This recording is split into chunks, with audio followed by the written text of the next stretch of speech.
All right, let's see. I think we are live. Yes, the live button has lit, which means we are live.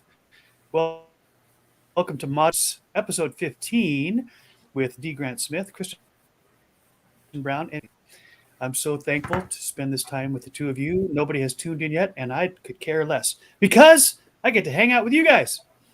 And as I told you earlier today, Woohoo! I've been quite anxious to get this one started. Very personal and meaningful, and I know that it can be very helpful. So that's the reason we're doing this anyway. So while we're waiting for people to join us here, I just want to let everybody know we are streaming. We are multi live streaming on Facebook, Instagram, no, LinkedIn, and three different YouTube channels. The Wisdom app. So welcome one. Well, I was going to say welcome one, welcome all, but right now it's just one. So welcome one to Modern Day Alchemy. I was so anxious in a good way of this. Hey, little iodine's here. Welcome.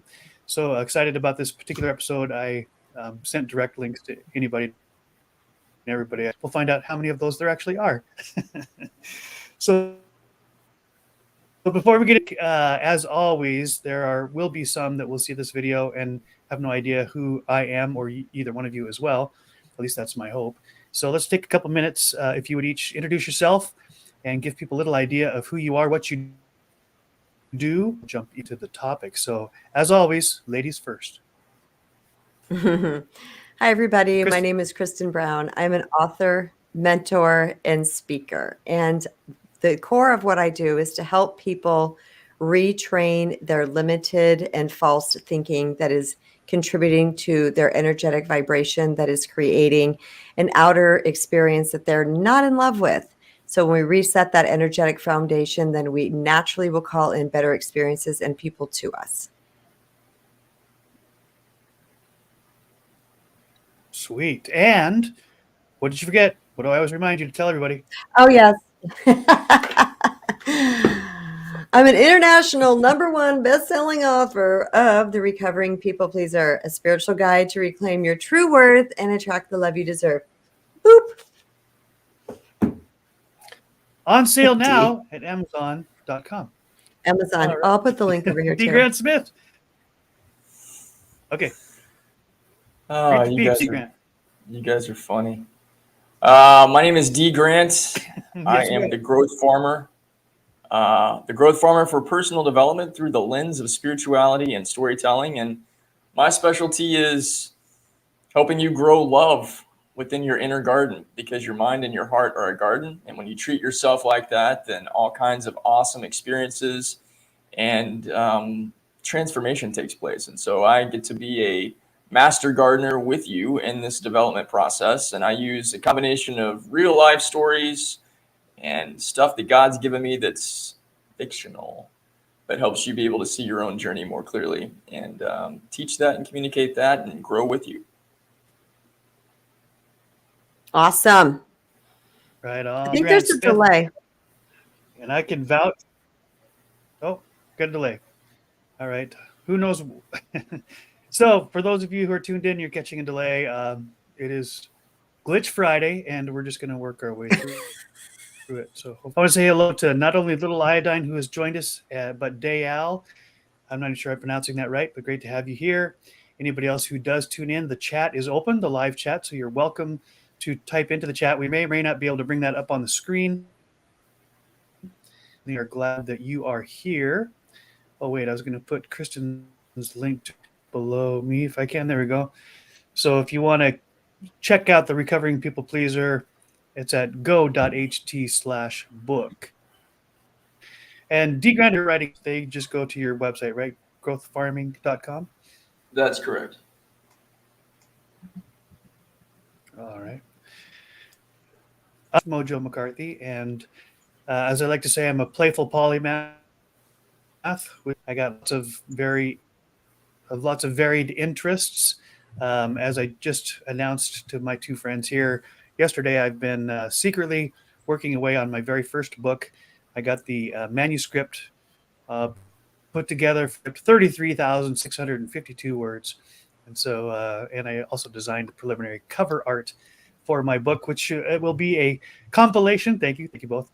Compilation of true stories, mostly hilarious and some hairy from my childhood, and then travels around the world. I've been to 30 countries, 50 met Mother Teresa and the Pope back in 1990 when I was on tour. So all that will be in my book, to be determined. I don't have a schedule or a release date, but we'll keep you posted. All right. So that got all the preliminaries out of the way. Again, thank you for those that have tuned in on any of the platforms. We are live on Facebook. We are live on LinkedIn, YouTube channels, and the Wisdom app, which is where the three. And I've got to say before we move on that I can vouch 100% for both of these two beautiful souls, that they are not just who they say they are, but much, much more. And so you will not be disappointed to dig into their websites, find out what they have to offer, because they're brilliant people who have learned by experience and gone through their own journey, which actually is a great transition into the topic today, as we talk about, and I know on a topic like this, we'll only scratch the surface within an hour, because about, but talk today both from our understanding, but also from our experience about the pursuit of wholeness. Specifically, how do we heal the wounds from our childhood trauma? And so this is highly personal, and just be prepared for that. Those of you that have tuned in, we all have trauma. Life has trauma, and as Dee Grant's book is one of my favorite, Go Through Hell and Come Out Whole, fits right into this topic today, that some of our wounds are in childhood, some are in adulthood, all along the way, and we can let them scar us for life, or we can grow from them and learn from them, or a little of both. And sometimes it does go back and forth. It's rarely is growth in a straight line, as Tony Robbins likes to say. If you look out in nature, you see anything growing in an exact perfect straight line, it's probably man-made, because plants just don't do that, right? Animals don't do that. It's all over the map. You go different directions of the joy of living and part of the joy of growing. So I'm not exactly sure where to jump here. Maybe we'll start conceptually, and then we'll go into specifics of our own stories. But when you guys think about how, let's go hypothetically, someone comes to you and is opening up to you quite often about things that they are still dealing with years or even decades after the trauma happened, and just finding that they're stuck because the trauma is still an open wound, right? And it still gets scratched, it still gets nicked, and then feel like they're right back where they started. So when that happens, either one of you jump in for you address when somebody comes to you very open and raw with a wound that is from their own childhood, from decades ago. Dee, would you like to go? Or do you want me to? I would like for you to go first. Okay. Well, the first thing that I would tell people is that, number one, there's nothing exclusively wrong with you, because a lot of times people feel so broken and hurt and fractured, and they feel like there's something exclusively wrong with them. And I think a good foundational place for starting to heal our childhood wounds and our traumas, because a lot of it comes in childhood, but some of it comes through adulthood as well, is to understand that we are all the walking wounded here on earth. Every single person on this earth has somehow been emotionally wounded. And some of the traumas were bigger, some of the traumas were smaller, but there's really no order or hierarchy of trauma when it comes to how it's processed in the body. Because trauma is trauma to a particular individual. So I'll just use this for example. Let's say somebody's pet passed away. That could be highly traumatic to one person, but to another person, it may not be as traumatic. And they might be sad, but it won't have the impact that it would for another person, just based on their own experiences and their own processes, where they're at their healing journey. There's a lot of different variables. What matters is that you honor that you've been traumatized in whatever form, and that you are not different, and there's nothing wrong with you because of this. And that the patterns and things that came from that programming, because trauma will leave a scar in our brain, Okay, that's my words. It's not a scientific term, but it will leave a scar on our brain to where it will form certain neural pathways, and we'll continually start to go down these neural pathways, which is our programming. And what I have found that is really super important when it comes to trauma, because this is a big topic. It's talked about a lot. It's everywhere. Google trauma. There's 8 million pieces of content out there regarding trauma. So one of the things I like to do for people is really simplify things, because things are not as I would say complex as a lot of times people want to make it out to be, and they add all these additional labels to it. So what I have discovered about trauma is it's not necessary. Maybe in some cases it might be, but it's not fully necessary to go in and relive the certain event over and over and over again. It left a scar on you. And although there is something to do with where we can desensitize ourselves to things, I'll just put that aside. But really what it is we're healing the programming, the disempowered beliefs and thoughts that are running in our subconscious mind that are having us show up into the world from a certain type of personality. So it is where our personal reality that happened, the way the brain processed it, how we took that trauma to mean something about who we are, that's what's causing the disruption. So we can pull that forth and we can begin to work on what's the word I'm looking for? The product of the trauma, which is the way we're thinking, which is contributing to our behaviors. That's where the healing happens. I'll leave it there because I could go on and on. You made some good points already. And so just for those who have tuned in, disclaimer here, none of us are licensed. We're not licensed psychologists. We are just people who have experienced life and made great observations, have had lots of conversations with people who are highly qualified in these areas. But please don't anybody take what we're saying as psychoanalytic. We're not licensed for that. We're just talking about what we have gone through, what we've experienced, and hopefully the wisdom that we have experienced we can share with you.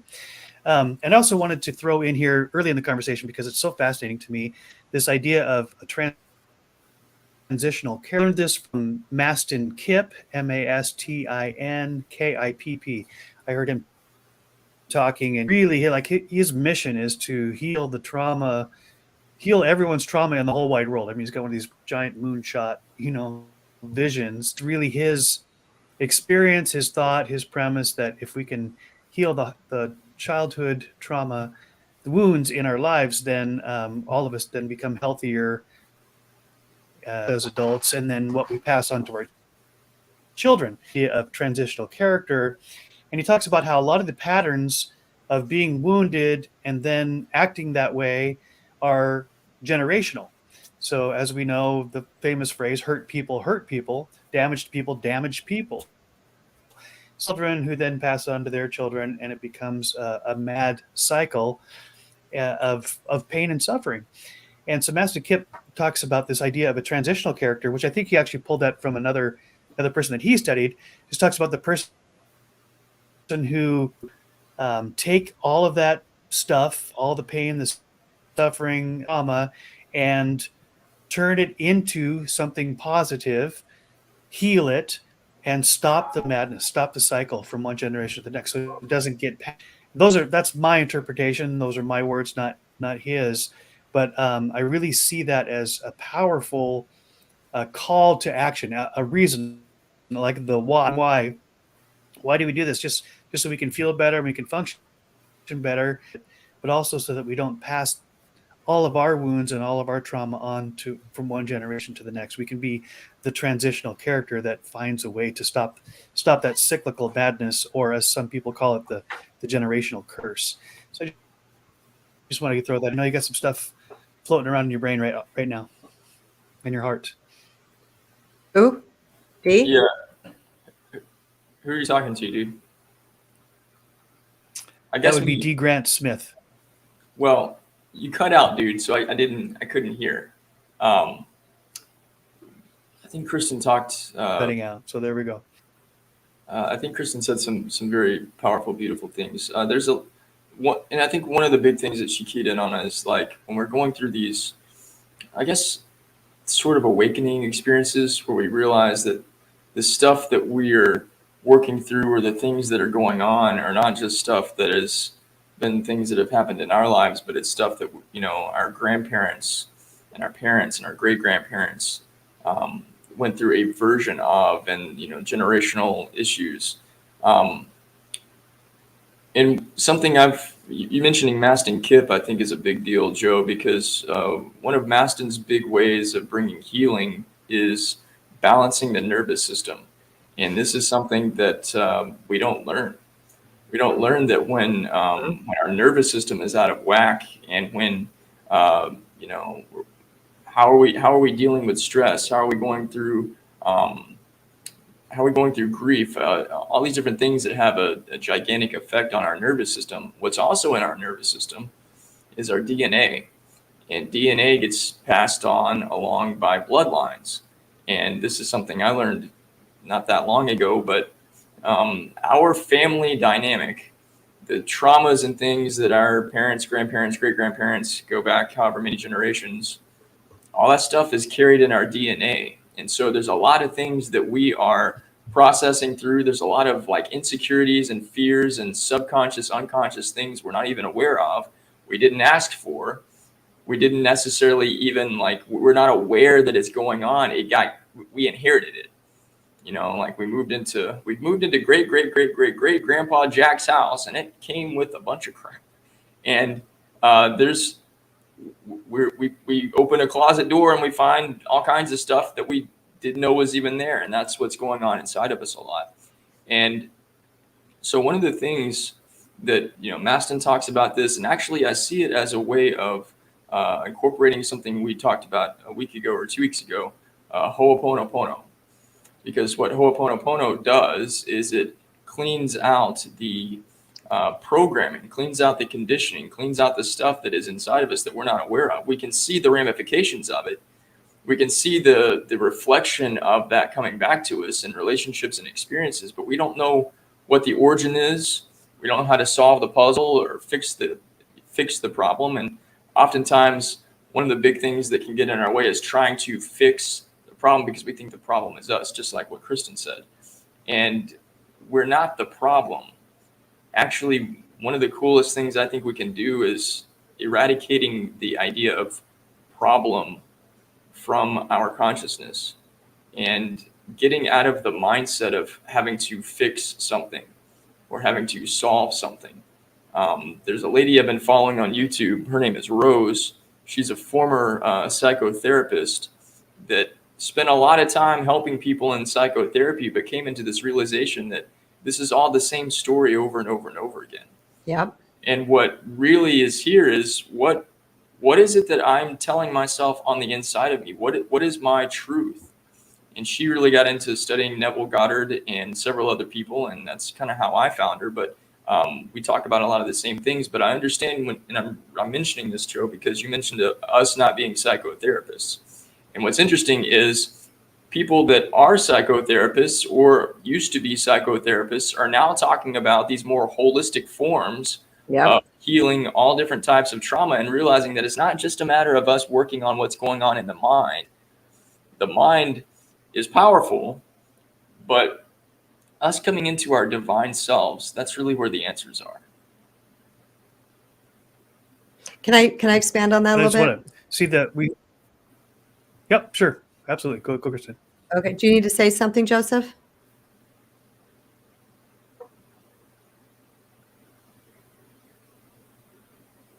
No. Okay. You're cutting out quite a bit, Joe. So, and sometimes we don't hear you with your lips moving. So I'll just continue. It's interesting that she says that it comes down to that it comes down to, it's always the same thing. And I've noticed that in my experiences as well with my years of coaching and talking to people and everything. In fact, it happened just today on a call with somebody where I asked that person a question. I said, "Do you think this has anything to do with your deserving or has to do with your worth?" And they go, "No, that's not it." And so I asked a series of questions, one right after the other. I asked this question. And then after they gave me the answer, I said, and what does that mean? And then they answered that. And I said, why? And just kept going on down. Probably about the eight questions into it, they looked at me and they go, because I don't feel deserving. And I said, yes. And so what I've noticed as a coach and a mentor is that I can take any one of those disempowered thoughts. It really doesn't matter what the story is and where it came from the person, the programming, the trauma that had happened. But when you whittle it down, everybody has some iteration of shame or unworthiness. And that's really what the bottom line is. And that is what we are here to heal spiritually on this planet. So we come in here, we get into a body and we're whole and perfect. But as our brain waves start to increase, we start to take in the outside environment. We process that through not anymore just our higher self. Now we have this lower self, ego side. We process it through that. We start to think we're flawed or broken or too much, not enough, whatever it might be. And then that becomes the programming, but it's some iteration of I'm not good enough. There's something wrong with me. So the healing journey truly is, if we shift this over from, healing trauma to really just spiritual healing, what it boils down to is that we are healing the hidden shame and unworthiness that came as a result of experiences from our childhood. Yep. Very good. All right. Am I coming through clearly now?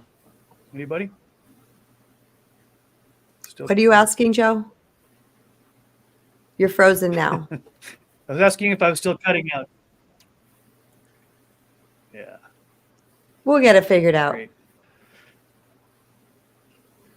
All right. I'm just going to read this. I don't know if it's going to be legible or visible or audible, but definition of transitional character is one who in a single generation changes the lineage.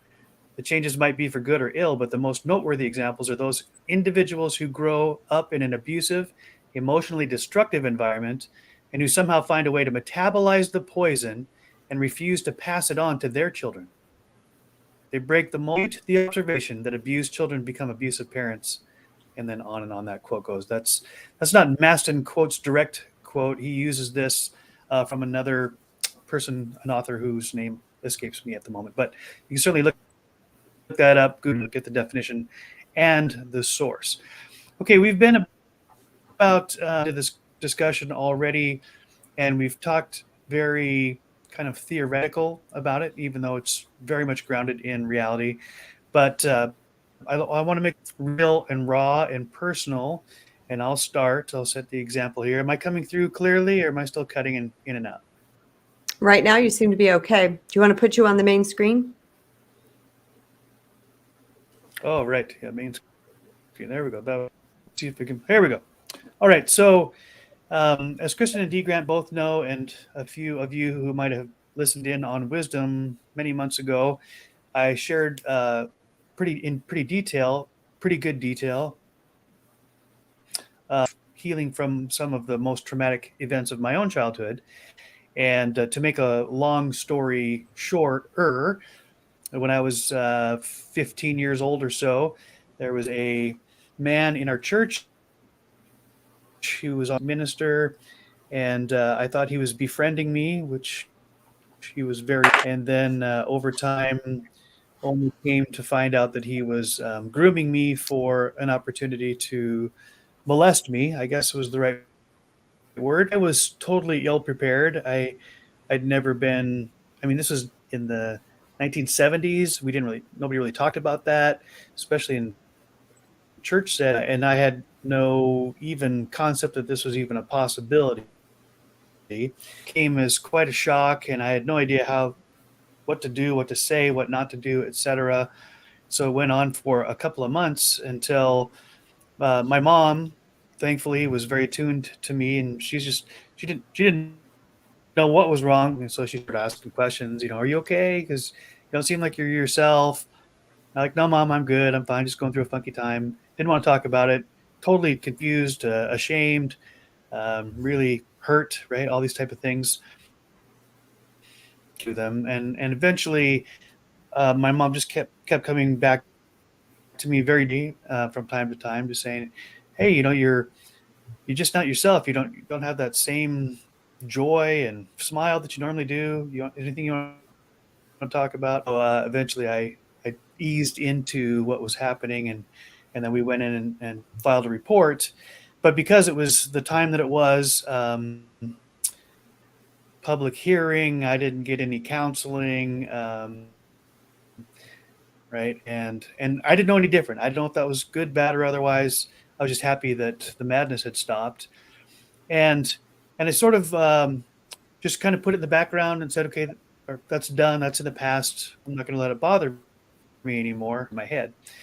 But as time went on and my life began to play out, it became very clear that there was trauma there. There were some wounds that were affecting the way I viewed authority, affecting especially the way I viewed male authority. And of course, and the way I viewed myself, which was that was at work. It played itself out in my marriage, and then when I had kids. And so finally, it became painfully obvious that healed there. Something was wrong with the way I was. All the things that I thought was in my past were still affecting my present. And so I started down the path of getting therapy, finding out what's at the root of this, and really going deep in following through with finding healing for some old wounds that I wasn't even fully consciously aware of how it was controlling the way I thought, the way I acted, the things that I was doing, and really kind of in denial that anything was even wrong. And it wasn't that I was even consciously aware. It was just that it would play itself out in these behaviors. And my wife was like, what are you thinking? And why are you thinking that? And I never skills.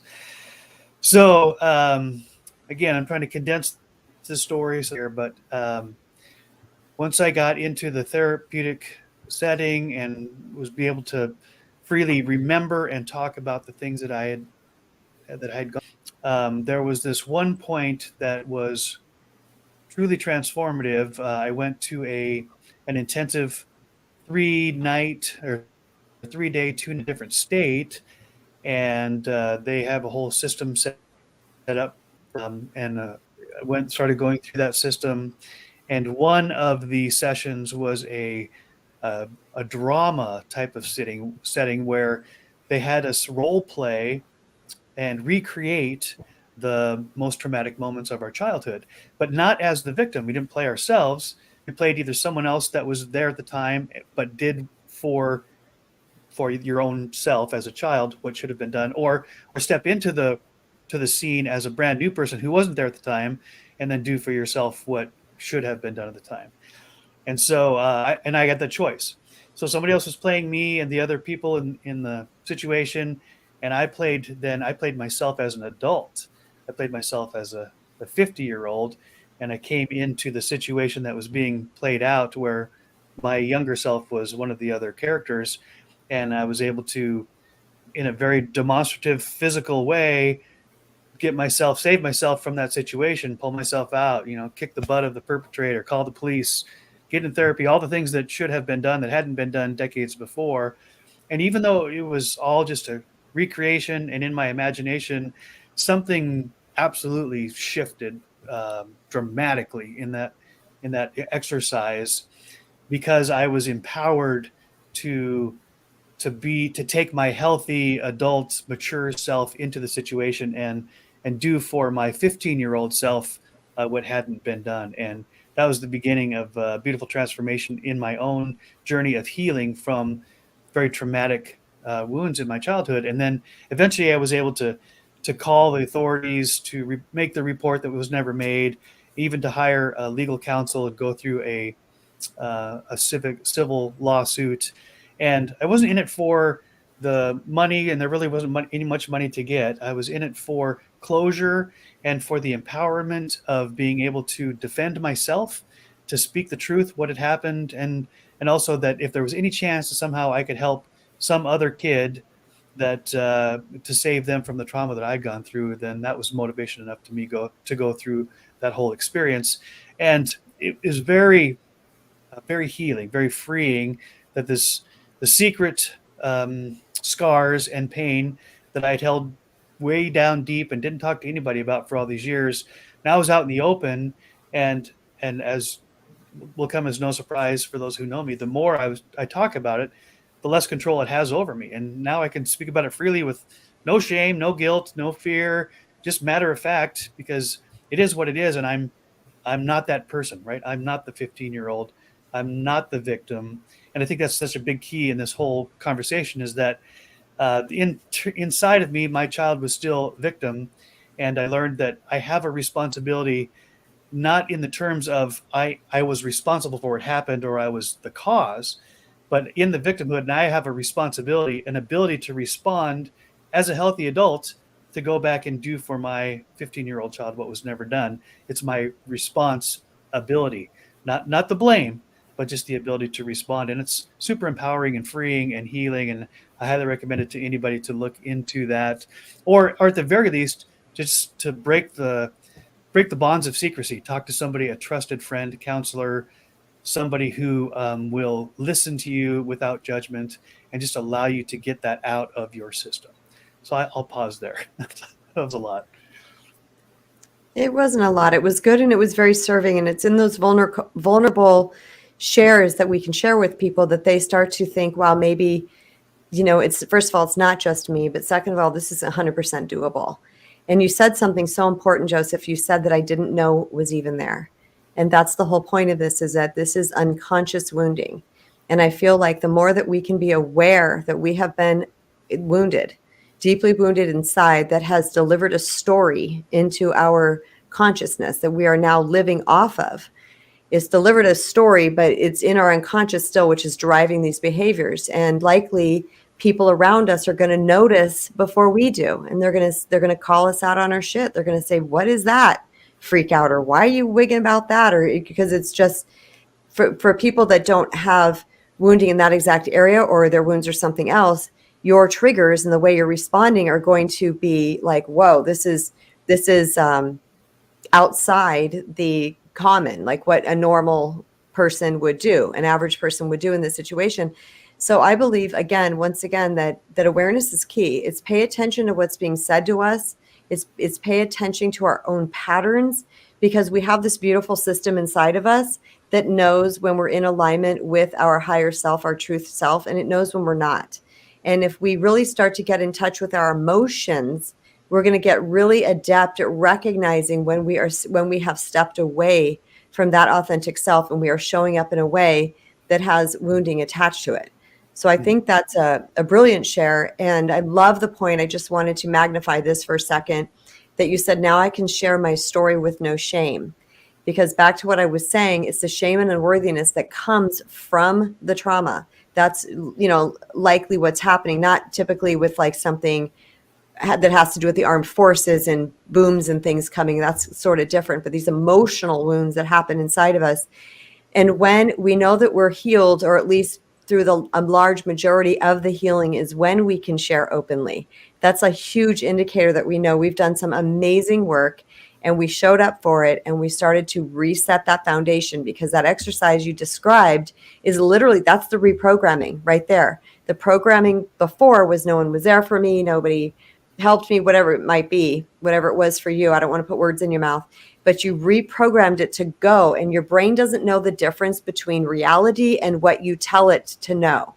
And you retrained it to go a certain direction. And that's why that healing happened. And then on top of that, with the more sharing and the more talking about it, and most people that are watching right now, they're like, okay, well, Dee Grant and Kristen don't look phased. Well, we're very good friends with Joseph, and we've been talking about this story and hearing this story now for over a year. But I very keenly remember when this first started coming out for him, and we were all very emotional with him and just cheering him on, and linked arm in arm as mighty companions, saying, you can do this, bro. But mostly he knew he could do it.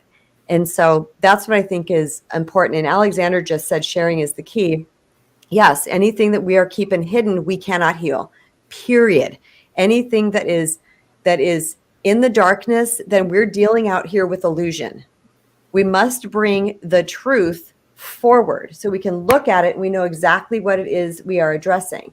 So it's like, we can't have the shoulder pain and then go to the doctor and say my knee hurts, because we're not addressing the right area. We have to talk about, this is what's hurting me. This is where the pain is. And then we can start to apply the things to it that will heal it. And I know saying this, I'm just going to put this huge disclaimer out there. I know there's some people that are going to listen to this that are going to burst into tears. They're going to be shaking. It's going to be scary. I understand that, and it's okay. Please know that you are wrapped up in our love. You are wrapped up in God's love, and the universe has your back. And you probably have people in your life that have your back and are actually waiting for this healing too. So go to someone that you trust. Right. Go to someone that you know can hold this space for you, that won't minimize you, that won't discount you, that won't make you feel like there's something wrong with you. That everybody has at least one person in their life. Be brave enough to go to that person and say, you know what I'm realizing? When XYZ happened in my childhood, you don't even have to give details. You can say, this thing happened in my childhood. That hurt me to the core. That wounded me. And I want to start addressing this. And you'll get, just based on having somebody to hold that space for you, that in itself is going to make you a little bit stronger. And I'm sure that was the case with you, Joseph, because you had your wife walking this journey with you, I'm assuming. And that she was like, yeah, bro, I got you. Like, go do what you need to do for you. Yeah. In fact, in many ways, I have my wife to thank, because she didn't just say, hey, I'm supporting you. She was like demanding it. It's like, if you want this marriage to be healthy, if you want this thing to work out, if you want to be a good dad, and I know you do, well, then you need some help. And she studied psychology, but she knew very well she wasn't qualified to dig into my childhood wounds and come up with any solutions or help me find solutions. But she was very forthright and assertive to say, go get the help you need for us, for you, for all of us, right? I know you want to be a good husband. You want to be a good dad. You want to be a good employee. You want to be a good man. And you have all the qualities there, but obviously there's something that's broken. And I think I want to throw in just real quick before we go to D. Grant. I hear a lot of people talk these days on social media about, hey, I'm perfect. There's nothing wrong. I'm not broken. And I understand the intent behind that is very good in terms of self-image and self-worth and self-love. But I got to tell you, I was telling myself that for years. Quite honestly, it wasn't true. There was something inside of me that absolutely needed to be addressed, that was broken. It was hurting me in terms of my development. My counselor even said there was some arrested development officially, that was happening because she said your superpower as a kid, Joe, was adaptability. You found a way to get around very awful circumstances to keep your sanity, to survive, to keep the smile on your face. That served you well, right? But now as an adult, with the responsibilities of work and of a marriage and of a fatherhood and all that kind of stuff, you're just going around things rather than facing them head on, because you learned to adapt in order to survive. So that was great when you were a kid. Now that's not serving you so well. And so if I had not admitted to myself and been nudged by my wife to say, something's broken and needs to be addressed, something's wrong, I don't know what it is, but if you just continue with the same old patterns that you've learned that helped you as a kid, that's not helping us now. It's not helping you now. And so it was actually in that admission of, I do need help. Everything's not right. Everything's not perfect. Everything's not great, right? And I don't know what to do about it. So let's go find somebody who does. All right, I'll throw it over to you, D. Grant. Take it from there, please. Well, here's what I want to do. Instead of just throwing it over to me and let's, I add some banter, dialogue, or something to all of these things that you just shared your heart with us, dude. So what I want to do here is let's just sit here in the stillness of this moment and receive Joe's love and his openness, because that's such a beautiful thing, man.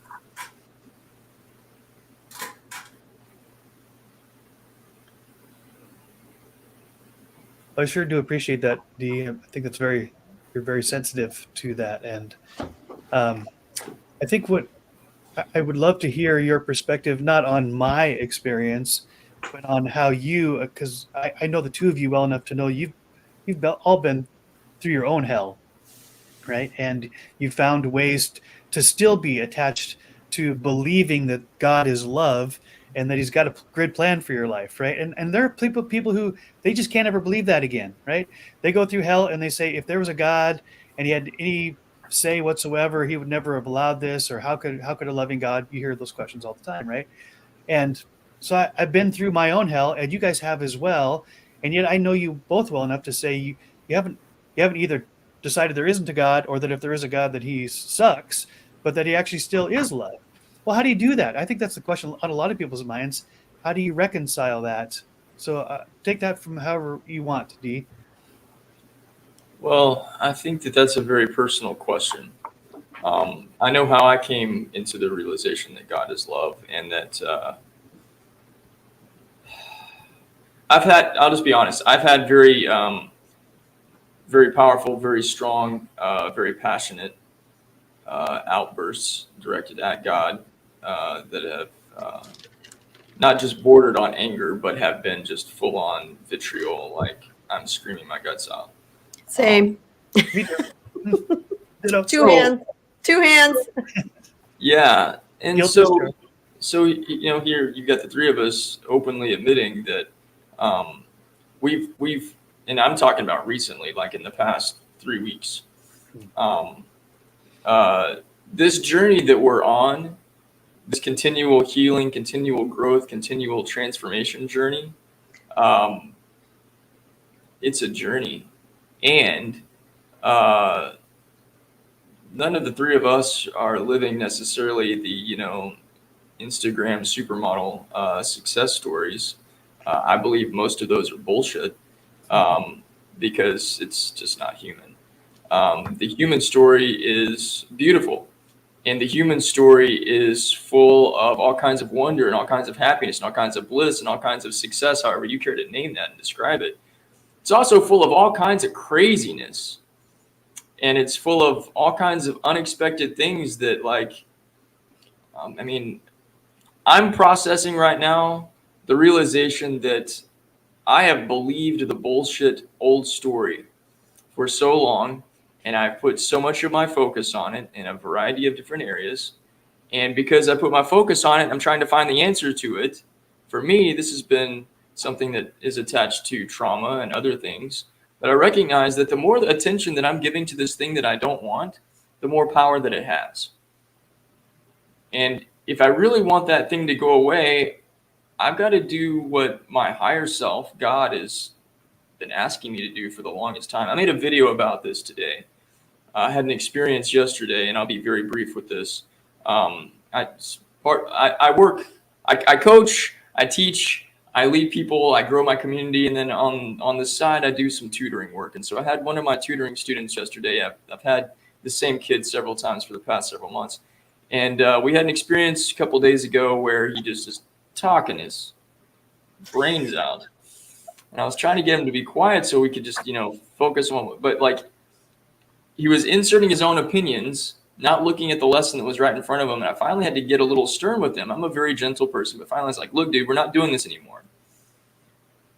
Focus on this. The answer is right in front of you. I'm not supposed to tell you what the answer is, and I'm technically really crossing some lines here by pointing out where it is, but I need you to focus. Well, yesterday we had another one of those experiences, and I'm like, dude, we're not going around this mountain again. But I had this awakening in this moment, and then I had a bigger awakening about 30 minutes after I left the facility. Everyone is you pushed out. This little kid was me,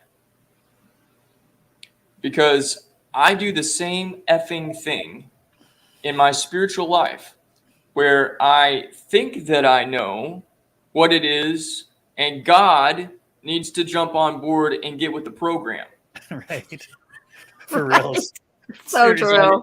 I'm telling him, hey, I've done all the work. I've done all the inner work. Where is this stuff? Why is this still a problem? And I'm much more passionate, much more like screaming my guts out.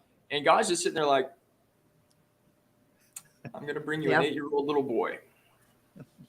He's going to frustrate the hell out of you, and you're going to see yourself. And then maybe you'll listen to me. So I'm saying all of that to say that sometimes the things when we're going through this healing of childhood trauma, we can get really frustrated. We can get really intense. We can feel like we're doing all of the things to fix the problem. But just like what Kristen said at the very beginning of this conversation, this isn't about fixing anything. This isn't about solving problems. The healing is about transformation. So we're not continuing to carry this massive baggage that we've been hauling around our whole lives, that we don't understand, that we feel but doesn't make any sense, and that we don't know exactly what to do with, and we don't know how much of it there is. And when we'll pause this thing that thinks that it knows, and also is searching for answers, and just pause and come within. And what you said a minute ago, Joe, when you were describing your experience when you had this imaginal act where you as the 50-year-old version of you defended 15-year-old version of you. I had a similar experience. I'm not going to share the whole story, but when I was 4 years old, I didn't know this. I didn't know this until about 6 months ago. But I had an experience when I was 4 years old where my voice got taken away from me. And I didn't feel like it mattered at all what I said and that nobody cared. And I traced it back to one single moment when I was 4. I tried to run away from home. And what I did was very similar to what you did. I didn't go to a therapist to go through this. I just followed my inner guidance. But 41-year-old me went back in time, and I held my little 4-year-old's hands. I stood in front of the person that had taken his voice away and said, you're not going to treat little David like this. He deserves to be loved and respected, and his voice matters. You want to take something out on somebody? You can take it out on me. See how long that lasts. And what ended up happening was when I came out of that meditative experience, not afraid at all to speak my mind. Right on. And we can say that this is just something that happens in our imagination, but I want to put this out in front of all of you guys. If you've watched anything that I do, I reference this dude all the time, Neville Goddard. Neville teaches about the power of imagination. God is in our imagination because in our imagination, all things are possible. Yes. So when we're wondering where is God in the midst of our situation, if we are entertaining in our imagination worst case scenario, and we're allowing the old story to come back and replay over and over and over again, we're using the God power inside of us in all of the most unhealthy ways. And we have to adopt we have to go into the love place inside of us and then bring the imagination into that. Yeah. Love that. Me too. So there's kind of a paradox here, and I knew we were going to run out of time before we even scratch the surface here. But there's a paradox here because you hear a lot in the modern language where your attention goes, your energy flows. 100%. And so don't focus on the things you don't want, focus on the things you do want. Well, looking back over my life, I thought that's what I was doing. I was focusing on all the positive things, all the things that I wanted, all the things I wanted to be. But what I never did is I never took the time to focus in on where the glitch was, where the trauma was. So to use the scar metaphor, we talk a lot about scars, emotional scars. It's like I'd put the Band-Aid on, but I never let it heal, right? And if you don't let it get exposed, then it doesn't form a scab, and so then every time the Band-Aid rips off, then you're still bleeding. And so there's this paradox where both are true. Yes, you want to put your focus on your faith, on the things you want, on the positive parts of life and on healing. But there is also a requirement where you do have to pay attention where there's a wound, where there's a broken leg. I've broke the ligament in my knee, but still kept playing and only just caused more damage, right? So there's heat. Our body tells us, nature tells us, God tells us, right? There's that for healing to happen, sometimes you got to take yourself out of the game, pay attention to what is wrong and give it the proper treatment. So then you can get back in the game but do it healthily and quit causing more damage. So it's a really interesting paradox where you don't want to put all your focus and your energy and your attention on what's wrong. But if you don't address it, if you ignore it, then it's not going to heal as well. I just find that very interesting paradox where both played out in my life and are continuing to play out to this day. All right, Kristen, jump in.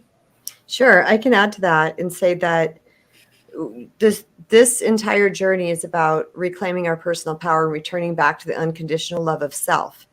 And anytime that we have a desire or a dream, sometimes just focusing on the positive isn't doing it for us, because there's this underlying current down here. I call it the festering underbelly, that is not allowing us to truly ever tap into that energetic vibration that is going to align us with the receiving of that thing, which is why I have just myself have retermed law of attraction the law of divine alignment, because anything that we can have is out there in the quantum field. It's already out there. It's in escrow and it's being held for us. But yet we have to align our energy to the receiving of that. So we can't do what I call spiritual bypass, where we just kind of ignore all this, angst inside us and keep trying to focus on the positive, because we won't truly ever get into that energetic alignment.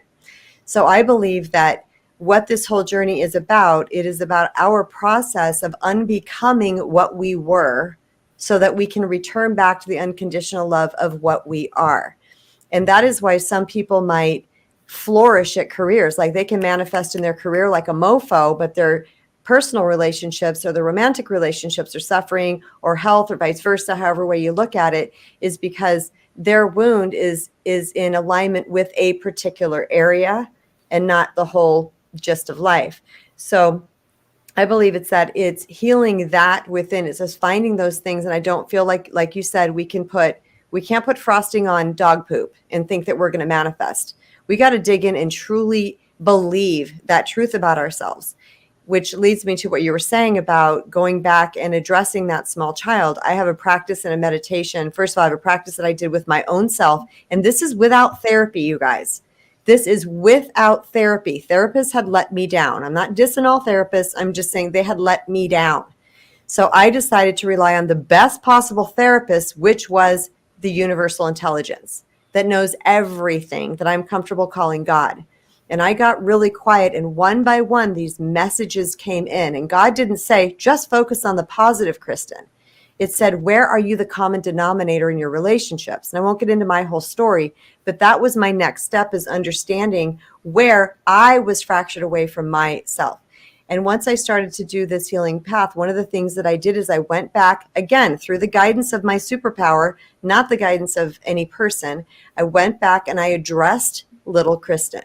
And I told little Kristen all the things: I respect you, I love you, but I meant it as fiercely as I would protect one of you, or my children, or my pet, or someone that I love so much. And I meant it with that fierceness. And to this day, some 13 years later, I still am treating myself that way. It's like if something comes in, I'm like, I made a promise to this little girl inside who had these things happen to her. She's under my wing now. She gets to be with me. And this is that whole, inner child work that we hear about, that we all laughed at back in the 80s and the 90s. It truly is what we're doing, is we are securing our inner child.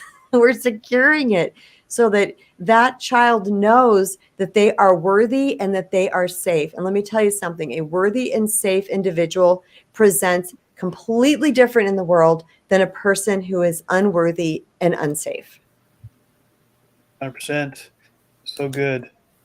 In fact, what you just said is exactly what I had to do for my 15-year-old, is to let me know that I am worthy and that I am safe. And some people think, that's just like you're brainwashing yourself. You're just telling yourself a story to make you feel better. But you overlay that with what you guys have both been talking about, and that's the connection with the universal, not just the universal intelligence, but universal love, which really is the fabric. Yeah, and truth, which is the fabric of how we're made, of how the universe is made. That's incredibly, I'll say from my own experience, right? Incredibly healing and empowering to know that I'm not convincing myself that I'm worthy and safe. That's actually the voice of God saying that you are worthy, that you are safe, and that you are loved. Now, we only have a few minutes left, and I do want to introduce, just real briefly, for those who haven't heard of it before, the Japanese art of kintsugi. It's K-I-N-T, I'll type it in here, K-I-N-T-S-U-G-I. I'm typing while I talk here. Okay, so kintsugi is a Japanese art where if there is a beautiful, priceless ceramic vase or porcelain statue and it falls and breaks, they don't sweep up the pieces and throw them away. They actually have artists who their entire life has been dedicated to the art of kintsugi, which is to take all of the pieces and to put them back together.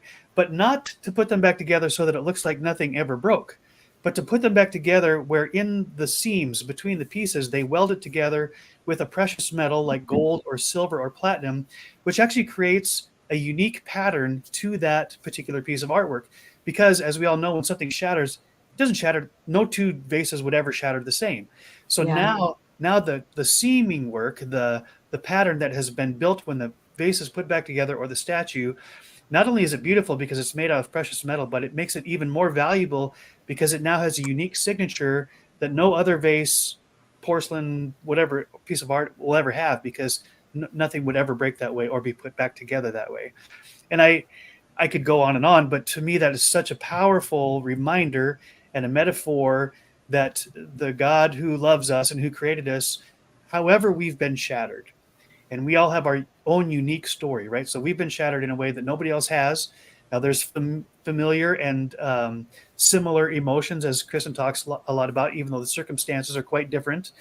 And through the process of healing and self-love and connection with God, puts us back together, and the seams don't have to disappear. I don't have to be ashamed of the scars. I don't have to hide them. I don't have to act like nothing ever happened. In fact, I can wear them proudly and say, look where I am now from where I was then, right? And those scars are now part of my story. They don't define me. I'm not my scars, right? But they do show how far I've come. It's like a treasure map in reverse. Look where I started and look where I am now. Yes, there's lines, there's scars, there's wrinkles, there's gray hair, there's, on and on you could go. But just like on the boat in the movie Jaws, when they start telling the stories about all the things that they'd endured and the scars, this one and that one, they did it proudly. Look what I came through. Yeah. Oh, that's not a story. Let me tell you another one. And I could just feel that sense of pride that, yes, we all have brokenness in us, but that doesn't define who we are. That just shows how far we've come. And allowing, this word allow, I choose that very carefully, allowing the loving creator and the process to put us back together in a way that is uniquely us. No one else has been broken just like us. Nor is there anybody ever in the history of the universe that is as precious as us. We are all very uniquely made and remade, I would say. And then my friend Pete threw in this little thing when I was telling him the story. He says, hey, I was telling this about kintsugi to my wife, and she says, and guess what, Pete? Sometimes we're still in the process. We're still getting put back together, right? And we feel but there's piece. If you put a candle or you put a light inside the vase and there's a piece missing, that's where the light shines through. And I was like, whoa, mind blown, right? That in this process of being remade and put back together, even in that process, we can let the light shine through, and that's something we have in common with each other. Pull it out. Kintsugi, look it up. It's so good. All right, we are at 2:31, which means we're an hour out. And before we sign off, though, for those of you that have been, at least your hearts have been interested in going further down these roads, both Kristen and D. Grant and I off of this platform. And so I want each of them just to share again how with you once this broadcast is in the books. Starting with you, Kristen. Okay, say that again. I was typing. How to find me? Yeah. No, just okay. Yeah, how do people connect with you? The best way to be able to find me is I'm sorry.